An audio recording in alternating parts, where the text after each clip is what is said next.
आज का पहला प्रश्न है, गुलाम नबी आज़ाद की जगह राज्यसभा में विपक्ष के नेता कौन चुने गए हैं? तो ये मल्लिकार्जुन खड़गे हैं। और लोकसभा में तो आपको पता ही है, अधीर रंजन चौधरी साहब हैं। दूसरा प्रश्न है, फेमिना मिस इंडिया जो वर्ल्ड है, तो इसकी विजेता कौन बनी है? तो इसका उत्तर है मनासा वाराणसी। हालांकि वाराणसी नाम लगा हुआ है, लेकिन है ये तेलंगाना की, ध्यान रखना है।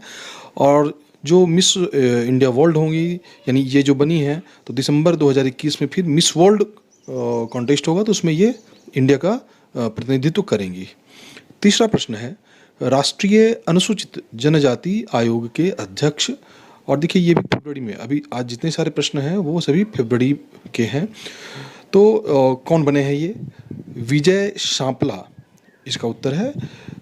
चौथा प्रश्न है, इकोनॉमिक टाइम्स के वर्ष 2020 का सर्वश्रेष्ठ उद्यमी पुरस्कार किन्हें दिया गया? तो देखिए इसका उत्तर है, आप सबसे ज़्यादा अभी जो चर्चा में रहने वाले शख्स हैं और जो कंपनी है इनकी, तो अडार पूनावाला आप सबको पता है, और सीरम इंस्टीट्यूट के सीईओ हैं। और सीरम इंस्टीट्यूट का हेडक्वार्टर कहाँ है? ये पुणे में है, ये महाराष्ट्र में।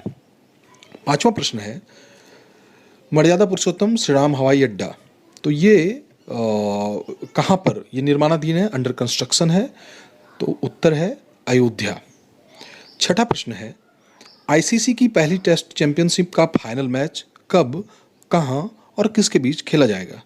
तो ध्यान है ना आपको, सरदार वल्लभ भाई पटेल जो कॉम्प्लेक्स और उसमें नरेंद्र मोदी स्टेडियम में जो पहला मैच खेला गया था, तो वो कौन सा राउंड था? तो वो फाइनल राउंड में जाने के लिए था। इंग्लैंड और इंडिया के बीच हुआ और उस सीरीज को इंडिया ने जीता। तो अब इंडिया का सामना न्यूजीलैंड से होगा। कब होगा ये? तो 18 से 22 जून तक ये टेस्ट खेला जाएगा साउथहैम्पटन में, ब्रिटेन में, और इंडिया और न्यूजीलैंड के बीच तो हो ही गया। सातवां प्रश्न है आपके लिए कि फरवरी 2021 में म्यांमार में हुए चुनावों के पश्चात भ्रष्टाचार का आरोप लगाकर सेना ने सत्ता अपने हाथ में ले ली है, जिसका वहाँ काफ़ी विरोध भी हो रहा है। तो आपको ये बताना है कि इसमें किस दल को बहुमत मिला था और इसकी नेता कौन है।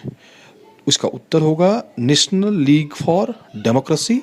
और आप सबको पता है आंग सान सू की, जो म्यांमार ही नहीं बल्कि पूरी दुनिया की चर्चित नेताओं में से हैं। नोबेल पुरस्कार भी इन्हें मिल चुका है। चलिए आठवां प्रश्न लेते हैं।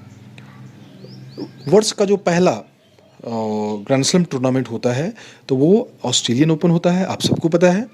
तो आप बताएं, ऑस्ट्रेलियन ओपन जो पुरुषों का है, तो उसके विजेता कौन रहे हैं? और महिलाओं का भी विजेता आपको बताना है, दोनों बताना है आपको।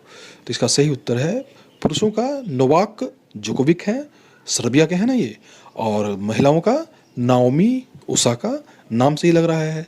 ओसाका कहाँ है? जापान में है। चलिए 9वां प्रश्न लेते हैं हम लोग।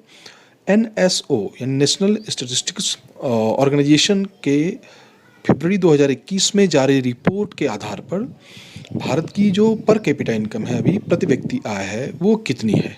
तो देखिए ये रिपोर्ट हालांकि जारी हुआ है 2021 में, लेकिन ये 2019-20 का है। तो पर कैपिटा इनकम 1,34,000 रहा और करंट प्राइस पे, चालू मूल्य पे, जबकि ये बेस ईयर प्राइस पे 94,566, 94,566। अगला प्रश्न यानी 10वां प्रश्न लेते हैं हम लोग। 10वां प्रश्न है, 2020 के आंकड़ों के आधार पर सबसे कम टेली डेंसिटी यानी मोबाइल फ़ोन और टेलीफोन मिलाकर के सबसे कम जो डेंसिटी है किस राज्य का है? तो लगभग आपका अंदाज़ा सही ही है, बिहार है हमारा। 52.71% है, 52.71%। जबकि पूरे भारतवर्ष का अगर लें तो 86.56% है, 86.56%। तो अभी के लिए इतना रहने देते हैं। Thank you.